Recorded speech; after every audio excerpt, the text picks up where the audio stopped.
కి స్వాగతం. వివరాల్లోకి వెళితే ఆంధ్రప్రదేశ్లోని రాజమహేంద్రవరంలో అఖండ గోదావరి పర్యాటక ప్రాజెక్టుకు శంకుస్థాపన జరిగింది. ఈ మహోత్తర కార్యక్రమంలో కేంద్ర పర్యాటక సాంస్కృతిక శాఖ మంత్రి గజేంద్ర సింగ్ షెకావత్ ముఖ్య అతిథిగా హాజరయ్యారు. ఈ ప్రాజెక్టును 94.44 కోట్ల అంచనా వ్యయంతో చేపడుతున్నారు. దీని ద్వారా గోదావరి పరివాహక ప్రాంతంలో పర్యాటక అభివృద్ధికి కొత్త ఆకర్షణలను జోడించడం లక్ష్యంగా ప్రభుత్వం పెట్టుకుంది. ఈ కార్యక్రమంలో కేంద్ర మంత్రితో పాటు ఆంధ్రప్రదేశ్ ఉప ముఖ్యమంత్రి పవన్ కళ్యాణ్, రాజమహేంద్రవరం ఎంపీ పురంధేశ్వరి, రాష్ట్ర పర్యాటక శాఖ మంత్రి కందుల దుర్గేష్ కూడా పాల్గొన్నారు. ఈ ప్రాజెక్టు 2027లో జరిగే పుష్కరాల నాటికి పూర్తవుతుందని భావిస్తున్నారు. అయితే ఈ శంకుస్థాపన కోసం ఈ రోజు తెల్లవారుజామున కేంద్ర మంత్రి చేరుకోగా విమానాశ్రయంలో మంత్రి కందుల దుర్గేష్, ఎంపీ పురంధేశ్వరి స్వాగతం పలికారు. రాజమహేంద్రవరం సైన్స్ సెంటర్ బిల్డింగ్ ప్రారంభోత్సవానికి కేంద్ర పర్యాటక శాఖ మంత్రి కల్చరల్ మినిస్టర్ శ్రీ గజేంద్ర సింగ్ షెకావత్ గారికి మనస్ఫూర్తిగా ధన్యవాదాలు తెలియజేస్తున్నాను. సైన్స్ అండ్ టెక్నాలజీ సంబంధించి కేంద్ర రాష్ట్ర ప్రభుత్వాల భాగస్వామ్యంతో రాజమహేంద్రవరంలోని బొమ్మూరులో 5 ఎకరాల ప్రాంగణంలో 15,20,00,000 వ్యయంతో నిర్మించిన ఈ సైన్స్ పార్క్ ని ఈరోజు ప్రారంభించాం. ఇక్కడ ఏర్పాటు చేసిన సైన్స్ పార్క్ ఈ ఫన్ సైన్స్ గ్యాలరీ విద్యార్థులు సైన్స్ అండ్ టెక్నాలజీ పట్ల వారి ఆసక్తిని పెంచేందుకు ఉపయోగపడుతుంది. ఈ ప్రాజెక్ట్ నిర్వహణను బెంగళూరులోని Visvesvaraya industrial and technological museum ద్వారా అమలు చేయబడింది. విఐటిఎం అనేది national council of science museums పరిధిలో పనిచేస్తూ శాస్త్ర విజ్ఞానాన్ని ప్రజలకు అందించడంలో లక్ష్యంగా ఉన్న సంస్థ. విద్య, విజ్ఞానం, కొత్త ఆవిష్కరణల పట్ల ఆసక్తిని పెంపొందించే క్రమంలో సైన్స్ పార్క్ ప్రత్యేకించి మనం ఈ గోదావరి జిల్లాలకి, ఆంధ్రప్రదేశ్కి ఒక సరికొత్త మైలురాయిగా నిలవనుంది. కొత్త ఆవిష్కరణలు ప్రోత్సహించడం, విద్యార్థుల్లో విజ్ఞానాన్ని పెంపొందించడం వంటి లక్ష్యాలను ముందుకు తీసుకెళ్తున్నాం. దీనికి సంపూర్ణమైన సహకారం అందించిన మన గౌరవనీయులు ప్రధానమంత్రి గారికి వారి మరవలేనిది, అలాగే గౌరవ ముఖ్యమంత్రి గారి నేతృత్వంలో ఇది వెంటనే దీన్ని పూనుకొని పూర్తి చేయడం మనస్ఫూర్తిగా వారికి మా కృతజ్ఞతలు తెలియజేస్తా ఉన్నాం. ఈ scheme for promotion of culture of science స్పాక్స్ ద్వారా దీనికి సహకారం అందించిన కేంద్ర పర్యాటక సాంస్కృతిక శాఖ మంత్రి శ్రీ గజేంద్ర సింగ్ షెకావత్ గారికి మనస్ఫూర్తిగా ధన్యవాదాలు తెలియజేస్తా ఉన్నాం. ఈ ప్రాంతీయ సైన్స్ కేంద్రానికి పశ్చిమ గోదావరి జిల్లా భీమవరం నియోజకవర్గం గొరగనిమూడి గ్రామంలో జన్మించి భౌతిక శాస్త్రంలో ఎన్నో అద్భుతమైన పరిశోధనలు చేసి అత్యున్నత పురస్కారం అందుకున్న భౌతిక శాస్త్రవేత్త శ్రీ స్వామి జ్ఞానానంద్ గారి పేరు పరిగణలో ఉంది. దీని ద్వారా ఆయన సేవల్ని ఈ కొత్త తరానికి తెలియజేస్తాం. Friends, we are putting up in the scientific era, and this curiosity to know how things works, it is the mother of the science and innovation through the ages. And with this curiosity sense, only we have come up to this place and we have arrived into this era of artificial intelligence and the scientific developments. Today, having inaugurated this beautiful science museum, I am sure it is going to benefit not only the common people, but especially to the school students, and it is going to help to inculcate the scientific aptitude, analytical thinking, innovative thinking, which is really very critical and very important for not only the development of the students, not only for the development of science and scientific aptitude among the students, but it is equally and more important for the development of for the realization of the dream which Honorable Prime Minister Modi ji have seen for our beloved country, India, during this Amrit Kaal to become our nation a developed nation. So for that only the education system in India have been changed, and with this change education system where all emphasis is more on innovative thinking and analytical thinking, I am sure that these science museums are going to play a pivotal role in getting the students and younger generations. భారత ప్రజాస్వామ్యానికి emergency ఓ మాయని మచ్చ అని, ప్రజాస్వామ్యంలో అహంకారం, నియంతృత్వ పోకడలు చెల్లవని CM Chandrababu స్పష్టం చేశారు. స్వేచ్ఛ, సమానత్వం, న్యాయం అనే రాజ్యాంగ మూలాలను ఎవరూ విస్మరించకూడదన్నారు. భవిష్యత్ తరాలకు మంచి చెడు చెప్పాల్సిన బాధ్యత ప్రజా జీవితంలో ఉన్న నేతలపై ఉందన్నారు. పాలన ఎలా ఉండకూడదో ఎమర్జెన్సీ ఒక కేస్ స్టడీ అయితే, పాలకులు ఎలా ఉండకూడదో గత 5 ఏళ్ల పాలన ఒక కేస్ స్టడీ అని అన్నారు. కూటమిగా 3 పార్టీలు కలిసి ఏడాదిలో సుపరిపాలనలో తొలి అడుగు వేశామన్న ముఖ్యమంత్రి తనను అభిమానించే తెలుగు ప్రజానికం కోసం ఆహర్నిశలు పాటు పడతారని చెప్పారు. దేశంలో ఎమర్జెన్సీ విధించి నేటికి 50 ఏళ్లు పూర్తయిన సందర్భంగా విజయవాడ తుమ్మలపల్లి కళాక్షేత్రంలో నిర్వహించిన సంవిధాన్ హత్యా దివస్ కార్యక్రమానికి ముఖ్య అతిథిగా సీఎం చంద్రబాబు హాజరయ్యారు. ముందుగా రాజ్యాంగ నిర్మాత బిఆర్ అంబేద్కర్ చిత్రపటానికి పూలమాల వేసి నివాళులర్పించారు. ఎమర్జెన్సీకి 50 ఏళ్లు, 50 సంవత్సరాల ముందు జరిగిన సంఘటన మనం అందరం కూడా ఒకసారి నెమరు వేసుకుని మళ్లీ ప్రజాస్వామ్యం పట్ల మన విశ్వాసాన్ని పెంచుకోవడం కోసం ఏర్పాటు చేసిన కార్యక్రమం. భారతదేశం అతిపెద్ద ప్రజాస్వామ్యం, 146 కోట్ల జనాభా. భారతదేశానికి స్వాతంత్రం వచ్చి 78 సంవత్సరాలైంది. 8 దశాబ్దాల ప్రయాణంలో దేశంలో ఎన్నో మలుపులు చూసింది, ఎన్నో సవాళ్లు ఎదుర్కొంది, ఎన్నో విజయాలు సాధించింది. కానీ ప్రజాస్వామ్యాన్ని కాపాడుకున్న ఏకైక దేశం భారతదేశం అని చెప్పి మరొక్కసారి మీ అందరికీ విజ్ఞప్తి చేస్తున్నా. అయితే ఈ వెలుగులు ఒకసారి చూసిన తర్వాత ఏదైతే ఎమర్జెన్సీ రోజు ఒక చీకటి, ఇప్పుడే సమరం గారు చెప్పారు. వారు చెప్పినప్పుడు వారి అనుభవాలతో ఏం జరిగాయో కొన్ని విషయాలు చెప్పారు. అదే మరి నారాయణరావు గారు కూడా కొన్ని విషయాలు మనకు చెప్పారు. ఇక్కడుండే నాయకులు కూడా అనేక విషయాలు చెప్పడం జరిగింది.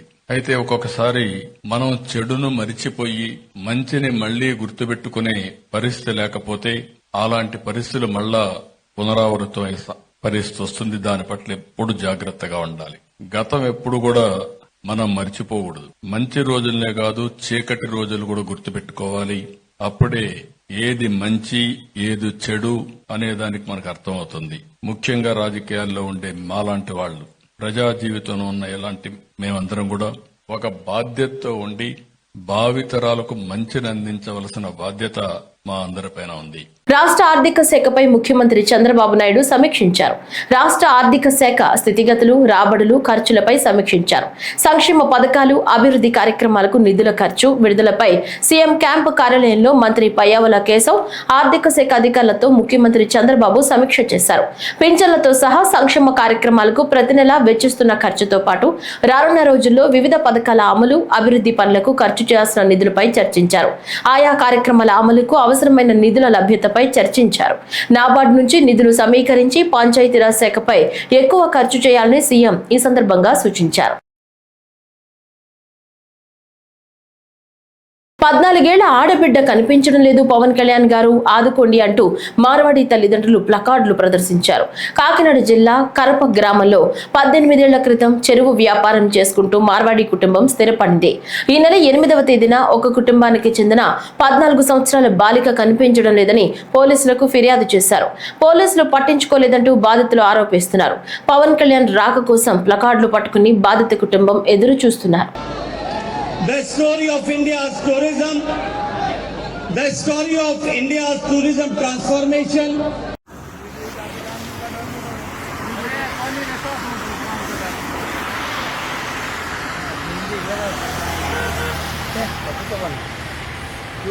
పవన్ కళ్యాణ్ సార్ దగ్గర వచ్చాం. ఇవాళ ఎయిర్పోర్ట్ దగ్గర రాజమండ్రి నుంచి వచ్చింది కరపంచి. అమ్మాయి మాకు మిస్ అయిపోయింది. 20 రోజు అయిందండి, ఇంకా ఏం తెలియట్లేదండి. చాలా 20 రోజు నుంచి అమ్మాయి కంటే ఇంకా కనిపించలేదండి. మా కరపంచి 14 సంవత్సరం అమ్మాయి మిస్ అయిపోయిందండి. ఇంకా సంబంధం ఏం చెప్పలేదండి. మాకు హెల్ప్ చేయండి, హెల్ప్ చేయాలి సార్.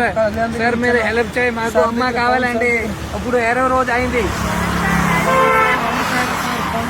మాజీ కేంద్ర మంత్రి చింతామోహన్ సమావేశం ఏర్పాటు చేశారు. ఈ సందర్భంగా మాట్లాడుతూ ఎందుకయ్యా ఈ ప్రభుత్వం, నీ పార్టీ ఉంటే ఏంటి లేకపోతే ఏంటి అని టీడీపీపై ఫైర్ అయ్యారు. ఎందుకయ్యా నీ ప్రభుత్వం, నీ పార్టీ ఉంటే లేకపోతే ఏమయ్యా చంద్రబాబు నాయుడు గారు? ఏం చేశావు? ఉక్కు ఫ్యాక్టరీని గురించి సంవత్సరం దాటిపోయిందే, మాటలు చెప్పడం ఎందుకయ్యా? వెంటనే ఉక్కు ఫ్యాక్టరీని మరి కేబినెట్ లో పెట్టించి ఒక్క నెల లోపల విత్డ్రా చేస్తున్నట్టుగా తీసుకురావాలని చంద్రబాబు నాయుడిని నేను విశాఖ నుంచి మాట్లాడుతున్నాను సూటిగా. వెంటనే ఒక్క నెల లోపల ఉత్త మాటలు చెప్పాకు. 11,000 కోట్లు ఇస్తారు. ఉడికాయ ఇచ్చేది ఏందా? నీ 1,000 కోట్లు ఎందుకయా? వాళ్ళకు ఒక్క మాట చెప్తే వాళ్ళు హాయిగా భోంచేస్తారు కదా. ఈరోజు విశాఖపట్నం ఇంత స్థాయికి రావడానికి కాంగ్రెస్ పార్టీ తీసుకొచ్చినటువంటి ఉక్కు ఫ్యాక్టరీయే కదా. ఎందుకు దీన్ని ఆపేస్తున్నారు? ఎందుకు ప్రైవేటైజ్ చేస్తున్నారు? అవసరం ఏంటి మీకని నేను అడుగుతున్నాను. వెంటనే విత్డ్రా చేయాలని కేంద్ర రాష్ట్ర ప్రభుత్వాలు నేను డిమాండ్ చేస్తున్నాను. మూడో అంశం అమరావతి. 26 జిల్లాలు ఉన్నాయి. 26 జిల్లాల్లో దాదాపు 20 జిల్లాలకు అంత మనసులో సంతోషంగా లేదు. కర్నూలు నుంచి ఒంగోలు దాకా ఒక్కరు సంతోషంగా లేరు అమరావతి పైన. ఇది వాస్తవం. ఉత్తరాంధ్రలో కూడా ఎవరు సంతోషంగా లేరు. అసలు కారణం, అసలు సంగతి చెప్తాను. శివరామకృష్ణయ్య అనే ఆయన్ని కేంద్ర ప్రభుత్వం వేసింది కమిటీని. ఆయన ఏం సలహా ఇచ్చాడు? ఒంగోలు దగ్గర దొనకొండలో 1,00,000 ప్రభుత్వ భూములున్నాయి, అక్కడైతే బాగుంటుందని ఆయన కమిటీ ఇచ్చాడు కదా. దొనకొండలో ఈయనకి పనులు జరగవనుకున్నాడు. దాన్ని తీసుకొని వెళ్ళి ఆయన బంధు ప్రీతి ఎక్కువ చంద్రబాబు నాయుడికి. మీ అందరికీ తెలియదు, నాకు బాగా తెలుసు. ఆయన 50 సంవత్సరాలుగా మీ ఇద్దరం యూత్ కాంగ్రెస్ లో పనిచేసాం. 50 సంవత్సరాల నాడు తిరుపతి దగ్గర. మరి ఆయనకు బంధు ప్రీతి ఎక్కువ. ఎక్కడ బంధువులుంటే అక్కడ పనిచేస్తుంటాడు ఆయన. మరి అమరావతిలో అంటే గుంటూరులో ఆయనకు బంధువులు ఎక్కువ. ఆ బంధువుల్ని కోటీశ్వరులు చేసేదాని కొరగా అమరావతిని ఆయన తీసుకున్నాడు. ఆయన చెప్పుకొస్తుంటాడు అప్పుడప్పుడు మాటలు, బాగా బలి చెప్తున్నాడు ఈ మధ్య.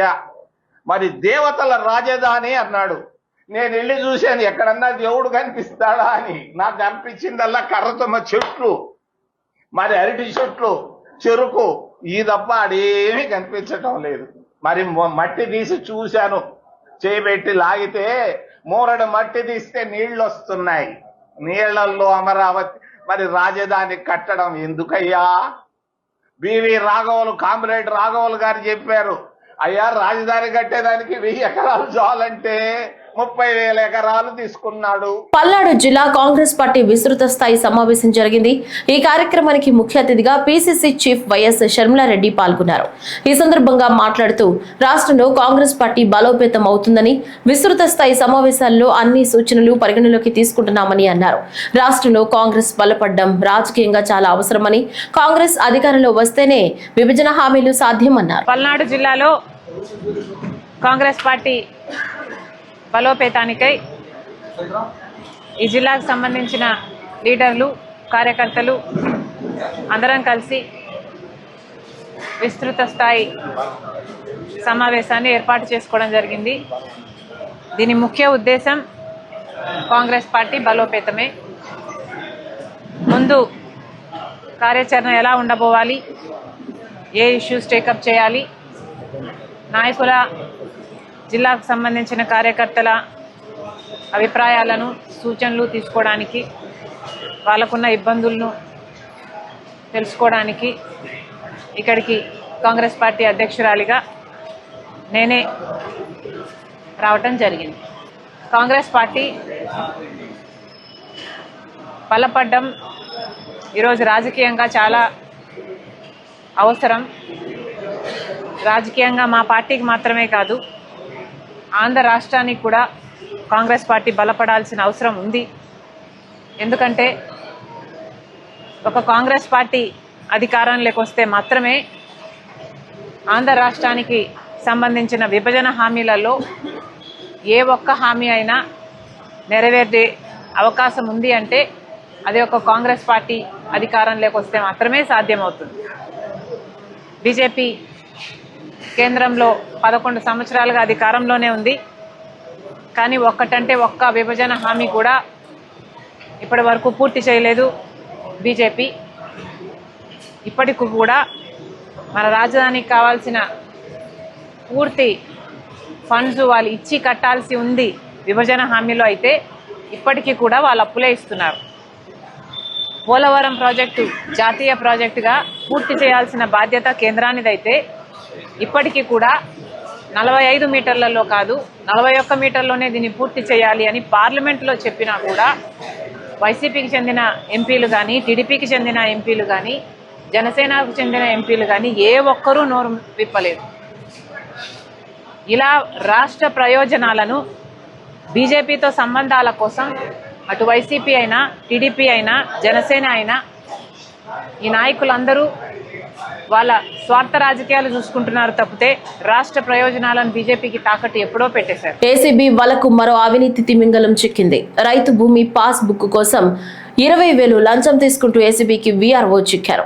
అంబేద్కర్ కోనసీమ జిల్లా ఉప్పలగుప్తం మండలం టీ చల్లపల్లిలో లంచం తీసుకుంటూ ఏసీబీకి పట్టుబడ్డాడు. ల్యాండ్ మ్యుటేషన్ మరియు పట్టాదారు పాస్ పుస్తకం కోసం వీఆర్ఓ శ్రీమన్నారాయణ డిమాండ్ చేశాడు. భూమి మ్యుటేషన్ పాస్ పుస్తకం కోసం 20,000 లంచం డిమాండ్ చేశారు. వాళ్ళ మదర్ పేరు మీద కొనుగోలు చేసిన ల్యాండ్కి మ్యుటేషన్, అదేవిధంగా పట్టాదారు పాస్బుక్లు ఇష్యూ చేయాలని చెప్పి టీ చల్లపల్లి గ్రామానికి చెందిన వీఆర్ఓ అయిన శ్రీమన్నారాయణ గారిని అప్రోచ్ అవ్వడం జరిగింది. అతను ఆల్రెడీ కొంత అమౌంట్ తీసుకొని ఇంకా ఏవైతే ఈ పట్టాదారు పాస్బుక్ ఇష్యూ చేయడానికి 20,000 లంచం డిమాండ్ చేయడం జరిగింది. ఎవరైతే కంప్లైంట్ ఉన్నారో శ్రీరామ్ గారికి అది ఇవ్వడానికి ఇష్టం లేక ఏసీబీ వాళ్ళని అప్రోచ్ అయ్యారు. మేము ఈరోజు మధ్యాహ్నం 3 గంటలకి ఈ ఎవరైతే వీఆర్ఓ గారు శ్రీమన్నారాయణ గారు ఈ కంప్లైంట్ నుంచి 20,000 వాళ్ళ ఇంటి దగ్గరగానే తీసుకుంటుండగా మేము రెడ్ హ్యాండెడ్గా పట్టుకోవడం జరిగింది. తర్వాత ఏదైతే జ్యుడిషియల్ రిమాండ్కి కావాల్సిన ప్రొసీజర్స్ అన్ని కూడా కంప్లీట్ చేస్తున్నాం. పీపుల్ అందరికీ రిక్వెస్ట్ ఏంటంటే ఎవరైనా సరే మిమ్మల్ని లంచం డిమాండ్ చేస్తే మాత్రం ఏసీబీ వాళ్ళని అప్రోచ్ అవ్వండి. మేము ఇమీడియట్గా యాక్షన్ అనేది తీసుకోవడం జరుగుతుందండి. థ్యాంక్ యూ అండి. వైసీపీ అధినేత వైఎస్ జగన్మోహన్ రెడ్డిపై కాంగ్రెస్ ఆంధ్రప్రదేశ్ అధ్యక్షురాలు వైఎస్ షర్మిల సంచలన వ్యాఖ్యలు చేశారు. బెట్టింగ్ లో చనిపోయిన అతనికి విగ్రహం పెట్టడమే తప్పని, అలాంటిది ఆ విగ్రహ ప్రారంభానికి వెళ్లి ఇద్దరిని బలి తీసుకుంటారా అని తీవ్ర ఆగ్రహం వ్యక్తం చేశారు. జగన్ క్షమాపణ చెప్పకుండా ఫేక్ వీడియో అని మభ్యపెట్టడం దారుణమన్నారు. జగన్ కి మానవత్వమే లేదని, ఉంటే సింగయ్య కుటుంబాన్ని ఎందుకు పరామర్శించలేదని ప్రశ్నించారు.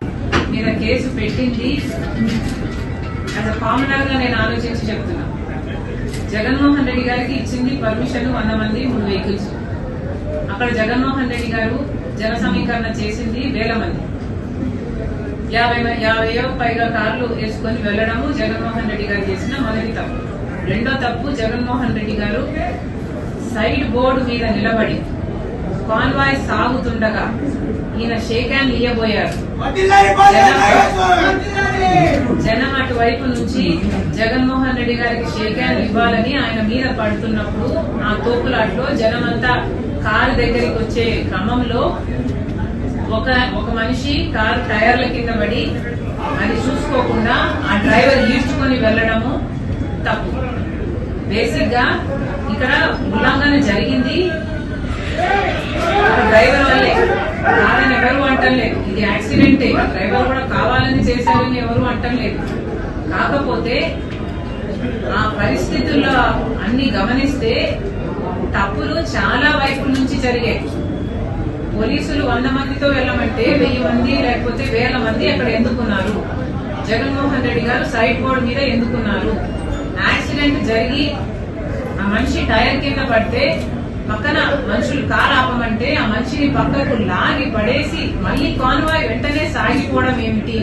కనీసం 2 నిమిషాలు ఆగి ఆ మనిషి ఎలా ఉన్నాడు, ఆ మనిషికి ఏమైంది, ఆ మనిషికి వెనకాల అంబులెన్స్, వాళ్ళ టీంలో అంబులెన్స్ ఉంటే అంబులెన్స్, లేకపోతే ఏదైనా చేయాల్సిన అవసరం ఉంది కదా.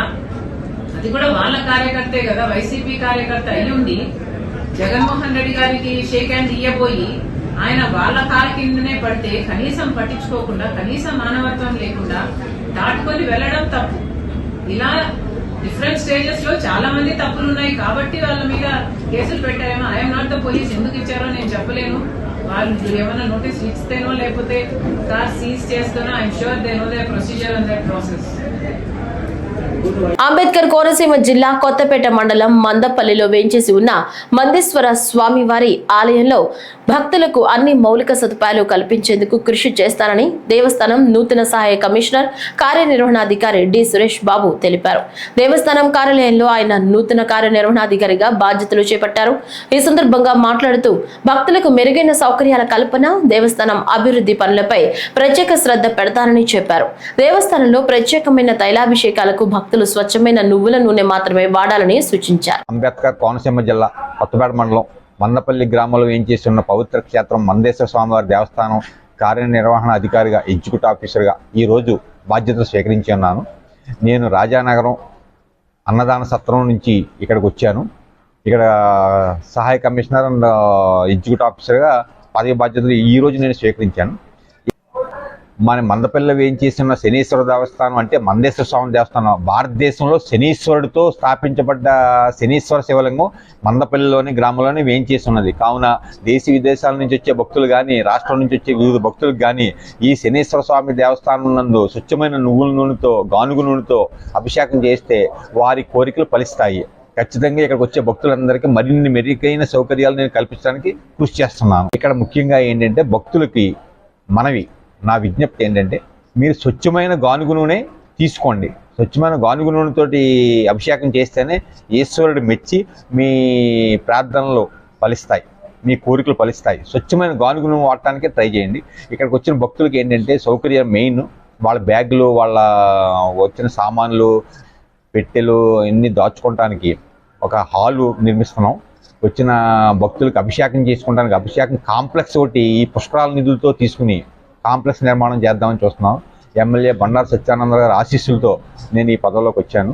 కాబట్టి వారి ఆశలకు అనుగుణంగా గవర్నమెంట్గా పేరు తెచ్చే విధంగా మొత్తం అన్ని భక్తులకి సౌకర్యాలు, మరిన్ని సౌకర్యాలు, మెరుగైన సౌకర్యాలు ఏర్పాటు చేయడానికి నేను కృషి చేస్తున్నాను.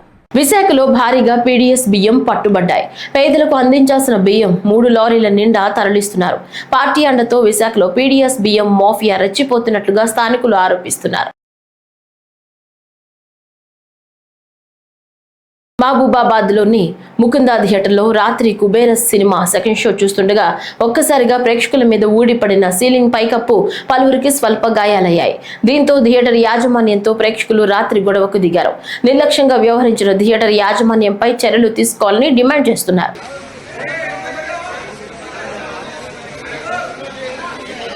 కాంగ్రెస్ పార్టీలో చేరానా అంటే నా దగ్గర సమాధానం లేదని కాంగ్రెస్ ఎమ్మెల్యే బండా కృష్ణమోహన్ రెడ్డి అన్నారు. ఈ సందర్భంగా నేను ఏ పార్టీలో ఉన్నానో ప్రజలకు తెలుసునని, ఇరిగేషన్ ప్రాజెక్టుల కోసమే కాంగ్రెస్ ప్రభుత్వానికి మద్దతు ఇచ్చానన్నారు. ఎన్నిసార్లు విజ్ఞప్తి చేసినా గద్వాల్లో అభివృద్ధి పనులు జరగడం లేదని, భవిష్యత్తులో భగవంతుని ఆదేశానుసారం ముందుకెళ్తామని అన్నారు. కేటీఆర్ అసలుకి ఈ పేరింటనే అసహ్యం వేస్తుంది. Who is very much knowledgeable person, ethical గా మాట్లాడతాడు, గ్లోబల్ స్టాండర్డ్స్ గురించి తెలుసు, తోపు తురుము అని అన్నారు కొంతమంది. అసలు నిజంగా చదువుకున్నారా చదువుకోలేదా అర్థమైతలే. ఒకప్పుడు ఐటీ శాఖ మంత్రిగా ఉండేనా, ఫోన్ ట్యాపింగ్ మంత్రిగా ఉండేనా, అసలు అతను ఒక మున్సిపల్ శాఖ మంత్రినా లేకపోతే కొంపలు ముంచెత్తే మంత్రినా అర్థమైతలే. మనము పోరాడి తెచ్చుకున్న తెలంగాణకి నీళ్లు నిధులు నియామకాలు వస్తాయని చెప్పి మనం ఆశ పడితే ఈ కల్వకుంట్ల కుటుంబం రూపంలో 10 సంవత్సరాలలో మనకి కుంభకోణాలు, లిక్కర్ స్కాములు, ఈ ఫోన్ ట్యాపింగ్లు. అసలుకి నిజంగా కూడా కేటీఆర్ ఫోన్ ట్యాపింగ్లు చేసి కుటుంబం మధ్యలో, భార్యాభర్తల మధ్యలో మాటలినే అంత అసలు దౌర్భాగ్యం ఏముంది, అలా ఆనందం ఏముందో అర్థమైతలే. భార్యాభర్తలు మాట్లాడుకునే సంభాషణలు విని వాళ్ళ మధ్యలో గొడవలు పెట్టి వాళ్ళు విడిపోయేటట్టుగా కూడా చేసిండంట. అసలుకి ఏం సంతోషమో ఏం శునకానందమో అర్థమైతలే. వాళ్ళ అయ్యనేమో కేసీఆర్ గారు 80,000 పుస్తకాలు చదివినా అని అంటాడు. అతను ఉద్యమకారుడే కావచ్చు, కానీ పాపం ఈ వయసులో రామకృష్ణ అనుకునే వయసులో ఒక బిడ్డనేమో లిక్కర్ స్కామ్, ఒక బిడ్డనేమో ఫోన్ ట్యాపింగ్. అసలు నిజంగా కూడా మన తెలంగాణకి ఇలా అవసరమా? ఇట్లాంటి నాయకులు అంటే ప్రైవేట్ కాన్వర్సేషన్స్ ఇని సిబిఐ అంటే మొత్తం కూడా జడ్జిలది, ఐఏఎస్ ఆఫీసర్లది, ప్రభుత్వ ఉద్యోగస్తులది, మళ్ళా ప్రతిపక్ష నాయకులది, సొంత నాయకులది కూడా, సెలబ్రిటీలది, మళ్ళా సామాన్య ప్రజల సంభాషణలు విని ఆనందపడే మనిషి ఇట్లాంటి నాయకుడు నిజంగా తెలంగాణ సమాజానికి అవసరమా? ఒక ప్రైవేట్ కాన్వర్సేషన్ ఇన్నాడంటే హౌ అనెథికల్ హీఈస్ అని అర్థమవుతుంది.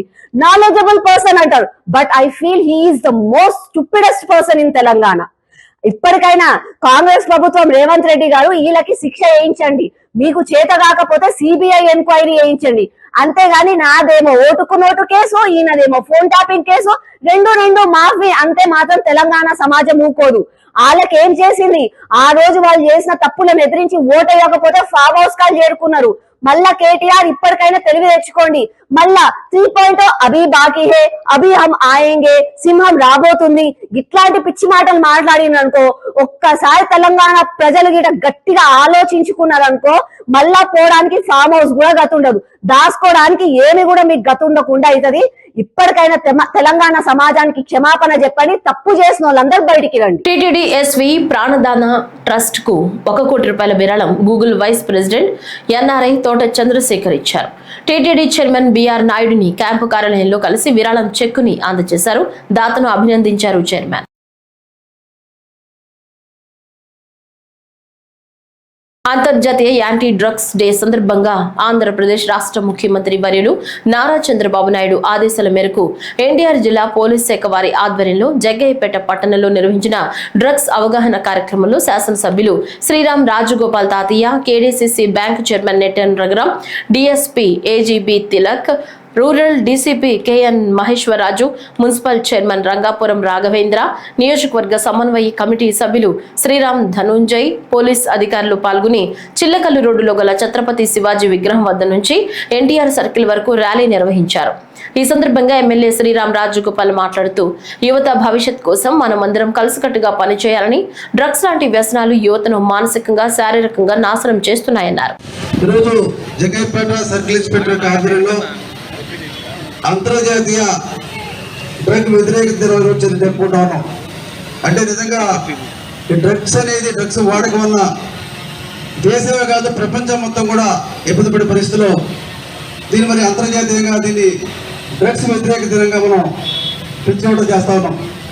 ఈరోజు ఈ కార్యక్రమానికి ప్రత్యేకంగా వచ్చినటువంటి ఏసీపీ గారు, అదేవిధంగా పెద్దపేట సర్కిల్ ఇన్స్పెక్టర్కి, అదేవిధంగా మున్సిపల్ చైర్మన్ ముప్పుడు రాఘవేంద్ర గారు, ప్రత్యేకంగా కాలేజీ విద్యార్థులు, అదేవిధంగా స్కూల్ విద్యార్థులకు ప్రభుత్వ అధికారులు ఇచ్చిన ముఖ్య తెలియజేస్తూ, ప్రతి ఒక్కళ్ళు కూడా ఆలోచన అవసరం ఏంటంటే, ఈరోజు మనలో ఎవరు డ్రగ్స్ వాడరు, కానీ ఈరోజు మాతో ఎందుకు ర్యాలీ చేశారని చెప్పంటే, మనందరూ కూడా పాచనం.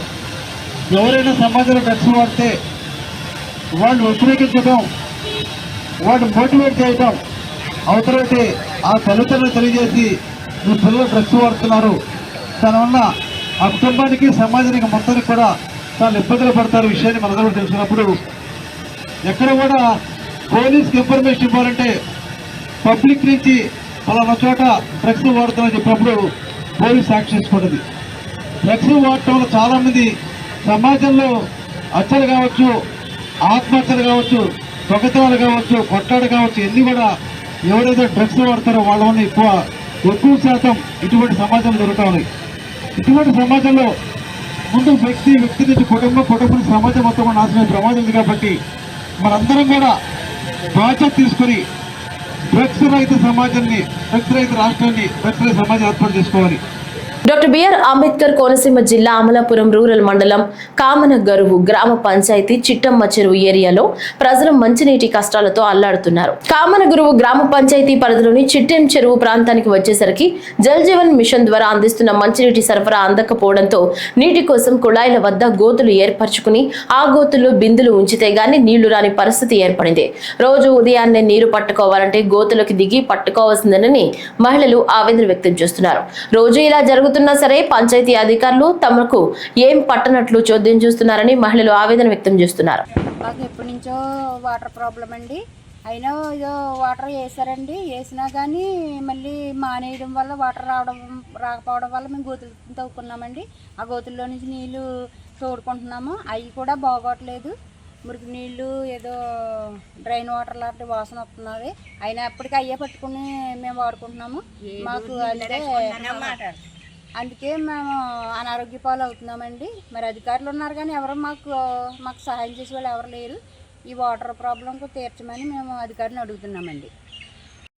కావనగారు పంచాయతీ చిట్టం చెరుగట్టు మాకు చిత్తం చెరుగట్టుకు నీళ్ళు రావట్లేదు, గోతుల్లో ఉన్న నీళ్ళు తోడుకుంటున్నాం, ఆరోగ్యం బాగోట్లేదు, మట్టి నీళ్ళు తాగుతున్నాం.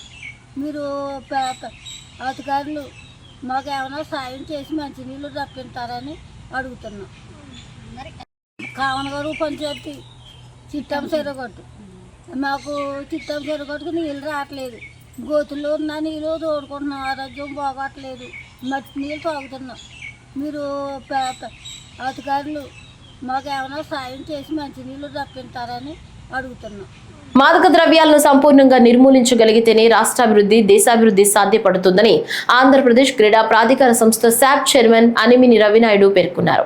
విజయవాడ ఇందిరాగాంధీ మున్సిపల్ స్టేడియంలోని శాప్ ప్రధాన కార్యాలయం వద్ద అంతర్జాతీయ మాదక ద్రవ్యాల నియంత్రణ దినోత్సవాన్ని శాప్ చైర్మన్ రవినాయుడు ఆధ్వర్యంలో నిర్వహించారు. ఈ కార్యక్రమానికి అర్జున అవార్డు గ్రహీత అంతర్జాతీయ టెన్నిస్ క్రీడాకారుడు సాకిత్ మైనేని ముఖ్య అతిథిగా హాజరయ్యారు.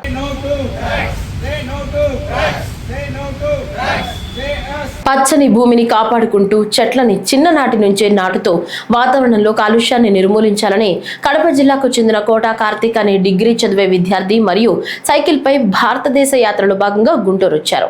సేవ్ ఎర్త్ సేవ్ ట్రీస్, భూమిని కాపాడుకుందాం చెట్లను నాటుదాం అనే కార్యక్రమం స్ఫూర్తితో దారిలో చెట్లు నాటుతూ కాలుష్యరహిత భారతదేశ నిర్మాణం జరగాలని ఆయన ఆకాంక్షిస్తూ దేశ పర్యటనలో భాగంగా గుంటూరు వచ్చిన సందర్భంలో తెదేపా నేత బ్రాహ్మణ చైతన్య వేదిక రాష్ట్ర అధ్యక్షుడు సిరిపురపు శ్రీధర్ ని కలిశారు. బ్రాహ్మణ చైతన్య వేదిక చాణక్య ఫ్రెండ్ సర్కిల్ వారు సైకిల్ యాత్రకు సంఘీభావం తెలియజేశారు. అతనికి భోజన వసతి సౌకర్యాలు ఏర్పాటు చేసి ఆయన్ను గుంటూరు నుంచి సిరిపురపు శ్రీధర్ జెండా ఊపి అతని యాత్రను తిరిగి ప్రారంభింపజేశారు. గత 3 నెలల నుంచి సైకిల్ యాత్ర చేస్తున్నా. ఇది వచ్చేసి ఫస్ట్ వచ్చేసి కడప టు కన్యాకుమారి, గోవా, ఫస్ట్ వచ్చేసి Tirupati to Kanyakumari, Kadapa to Goa, Bengaluru to Odisha third ride ఇది. అలా కారణంగా ఈరోజు గుంటూరుకి తెచ్చాను. ఇంత మంచిగా రిసీవ్ చేసినందుకు థ్యాంక్ యూ సో మచ్. ప్రతి ఒక్కరు మంచిగా సపోర్ట్ చేశారు గుంటూరులో. నాకు చాలా ఆనందంగా ఉంది. ఇంత మంచిగా సపోర్ట్ చేసినందుకు ప్రతి ఒక్కరు కూడా చెట్లను నాటండి, ఆరోగ్యంగా కాపాడుకోండి, మీ హెల్త్ని కూడా. Save trees save it. ఈ యువకుడు కోటా కార్తీక్ అని కడప నుంచి ఆయన భారతదేశ యాత్రకి బయలుదేరారు. సేవ్ ఎర్త్ సేవ్ ట్రీస్ అంటే భూమిని కాపాడుకుందాం, చెట్లని నాటుదాం, వాతావరణ కాలుష్యం లేకుండా చేద్దాం ఈ భూమి మీద అనే కాన్సెప్ట్తో యువకుడు బయలుదేరాడు. అతనికి సంఘీభావంగా గుంటూరు వచ్చిన సందర్భంగా సంఘీభావం తెలియజేయడం జరిగింది. గుంటూరులో ఇక్కడ గుంటూరులో స్థానికంగా 1-2 ప్రాంతాల్లో చెట్లు నాటడం ఈ యువకుడు చేయటం జరిగింది. ఎందుకంటే ప్రతి ఒక్కళ్ళు చెట్లు నాటితే వాతావరణ కాలుష్యం, వాతావరణ సమతుల్యం ఏర్పడుతుందనే భావంతో మరి చిన్ననాటి నుంచే ఈ డిగ్రీ చదివే యువకుడు ఈ కార్తీక్ మరి భారతదేశ యాత్ర మరి చేయటం చాలా హర్షించదగ్గ పరిణామం. మరి యువత ఈ యువకుడు కార్తీక్ స్ఫూర్తిగా తీసుకొని వాళ్ళు కూడా చెట్లు నాటే కార్యక్రమం చేస్తూ వాతావరణ కాలుష్యం లేకుండా కనుక చేస్తే ఈ భూమి చాలా సుఖ సంతోషాలతో భూమి మీద ప్రజలు ఉంటారని చెప్పి ఆశిస్తూ ఈ యువకుడికి మరి సంఘీభావం తెలియజేస్తూ అతనికి ఇంకా మంచి కార్యక్రమాలు ఇలానే చేసుకుంటూ పోవాలని అతనికి అభినందనలు తెలియజేయడం జరిగింది. ఈ వార్తలు ఇంతటితో సమాప్తం. నమస్కారం.